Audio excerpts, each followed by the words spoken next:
This is Yolanda Sawyer with Cheryl West, a high school science teacher. Cheryl, welcome to our video blog.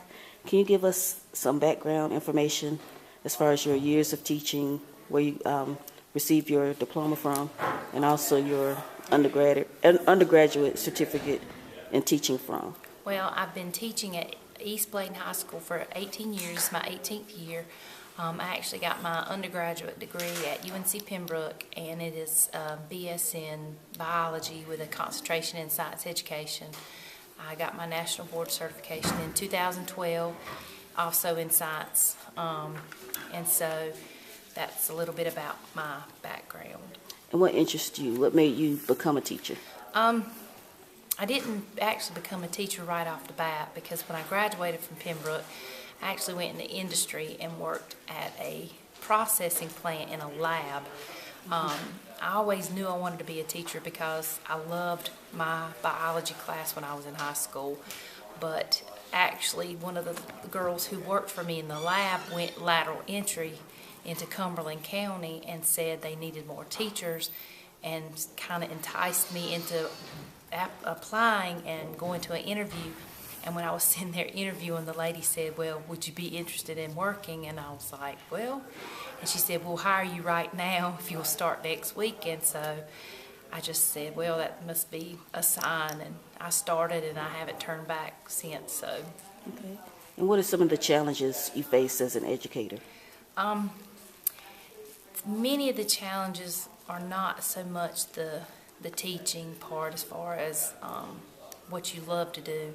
Most of the challenges come from the strains from the state, what the state says you have to do, and they'll change something. One year they'll go with this, and then they say, no, we want to do this, and you just don't know from year to year what's going to be new and what's going to be up and coming, so to speak.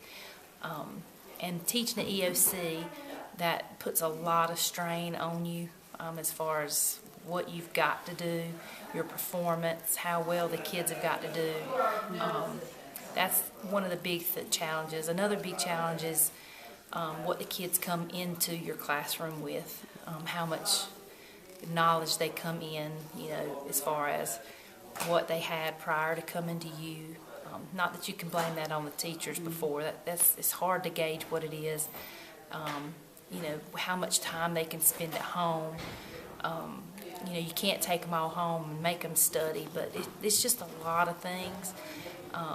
It's just not the teaching. The teaching is far different than it used to be. What are some of the successes you've had as a teacher?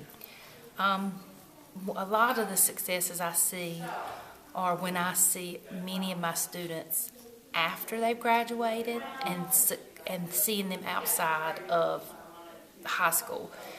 For example, many of the people I've taught, for example, a student that I taught, she's actually a science teacher in the county now. She's a middle school teacher. She's actually my daughter's 6th grade science teacher.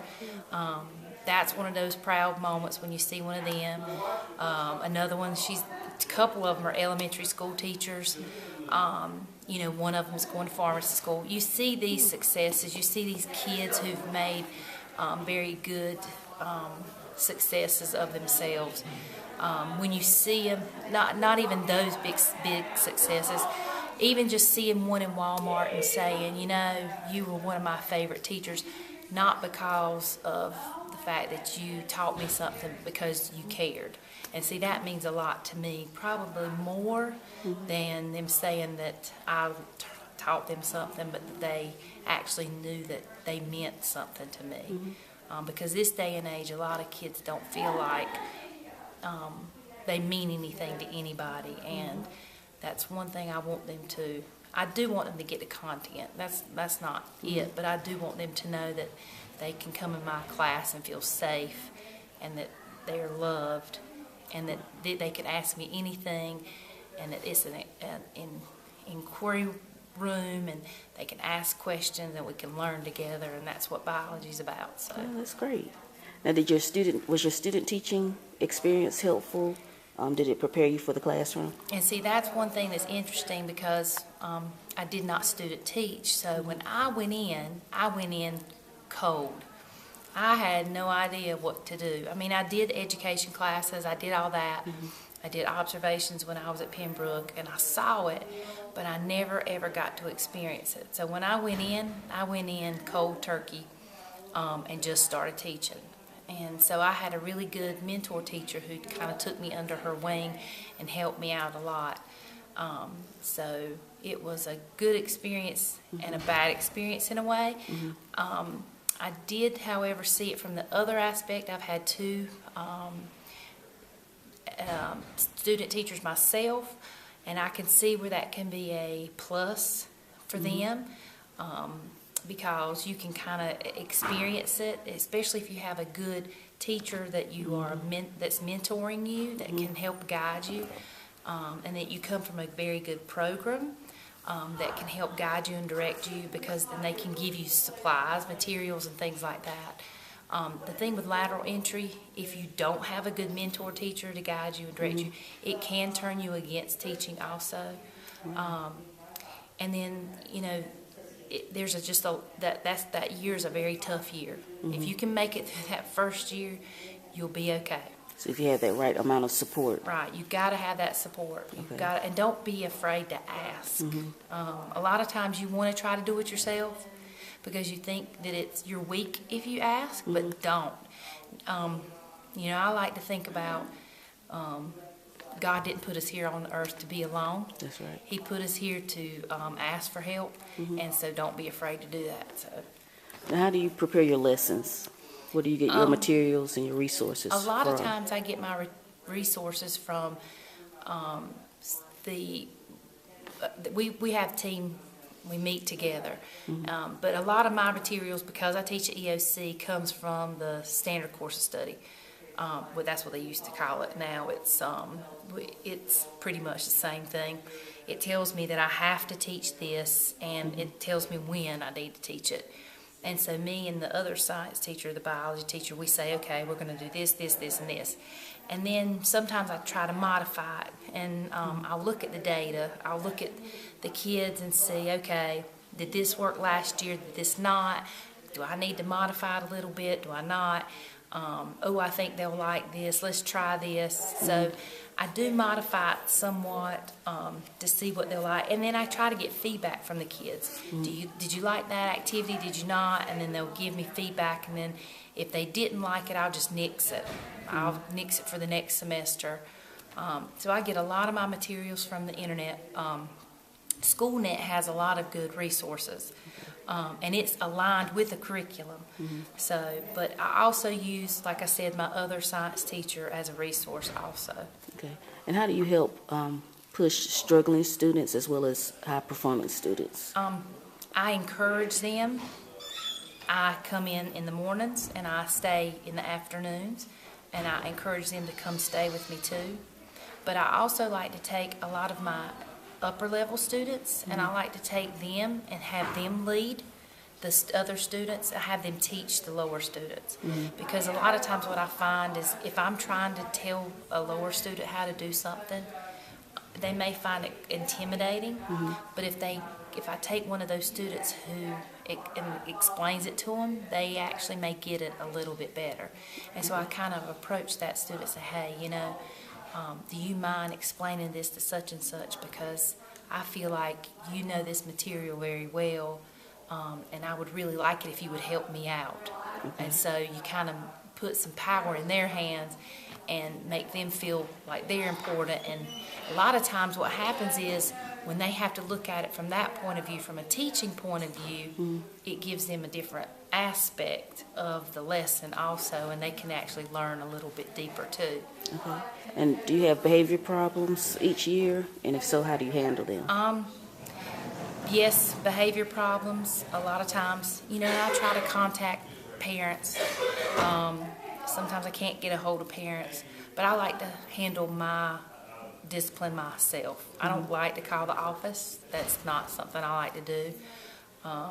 I like to handle it myself. I like to talk to the kids. I like to try to see what's going on, because a lot of times the discipline problem stems from something else, whether they came from another class and they had a problem before they came in my room, and I need to talk to them, and they need to talk it out. And that's usually what it is. Or if they just need to maybe help me pass out some papers, they've got some spent energy they need to let go. But a lot of times it's something that they had before they came in my room, and they just need to have somebody to talk to. Okay. 9 times out of 10. And how do you incorporate technology into your lessons? Well, we're a one-to-one school, so I try to incorporate technology as much as I can. All of our notes are on PowerPoints. They're called Learn Ed books. We do WebQuest. We do a lot of things using the computers. Kahoot.it. It's actually where they can pick. I like to do it as starters. I like to do it as reviews, where they can actually race against each other in class. It's just multiple choice questions. They do research. They can Google things.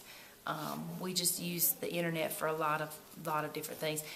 The only problem is you do have to monitor. You have to walk around a lot because the kids tend to want to go on Facebook, want to go on Twitter because they don't have internet at home and free internet at school. So you have to monitor that very closely. Okay. And what does your schedule look like? Your work day? I usually have to be there on duty at 7:35. And I stay in the lunchroom, not in the lunchroom, but in the gym. All the students come in the gym. They can go in the cafeteria. Class starts at 7:55, and classes are an hour and a half long. I have an hour and a half planning. That's the second period. Are you able to plan Some each days, day? Some days we have a new schools initiative right now, and so usually when you have an initiative, which here again, that's one of the downfalls of everything. That takes up some of your planning. We do have PLCs where we meet. We have common planning, which the good thing about common planning, you can get with your fellow teachers and do some work. Then the bell rings at 3 o'clock at the end of the day. You think the day would be over, but it's usually not. You have a teachers meeting. I do after school credit recovery, and some days, those days last till 6 o'clock. So some days I'm there till 6. It just depends. And then, of course, if my daughter has a soccer game, it'll last a little longer. So it just depends on how the day is. But that's a decision I made to do credit recovery after. And what's the credit recovery? That's Is where that tutoring? kids, that's where they have failed a class and need to recover a credit so they can not have to repeat a course during the school day. They have to do it on computer. And it's a 45-hour seat time, and so we do it from 3 to 6 for about 3.5 weeks, Monday through Thursday. So you teach during the school day about how many classes? I have 3. 3. 3. And I teach all biology and biology honors, which is all EOCs. That's all I have. Wow. Now, what advice would you give a new or a beginning teacher? A new and beginning teacher, if you love it and your heart's in it, I would do it. I wouldn't give up. That first couple of years is the toughest. I would lean on other teachers. I wouldn't try to do it by yourself. I would definitely don't try to overdo everything. Don't overwhelm yourself with so many duties. You have 3 years to be duty-free. Be duty-free. I know you want to get involved with the kids, but be involved with the kids just sitting in the stands and watching them. But don't get so involved. Get yourself right. Talk to the other teachers, and just stay in it. It's got good things. It's got very good things about it. And like I said, we don't do it for the money. We do it for the passion. That's why we're there. So. Well, we appreciate you, Cheryl West, for sharing your expertise, your knowledge, your experiences with us on this video blog. And I hope they are very successful in everything they do, and God bless them very much so. All right, thank you.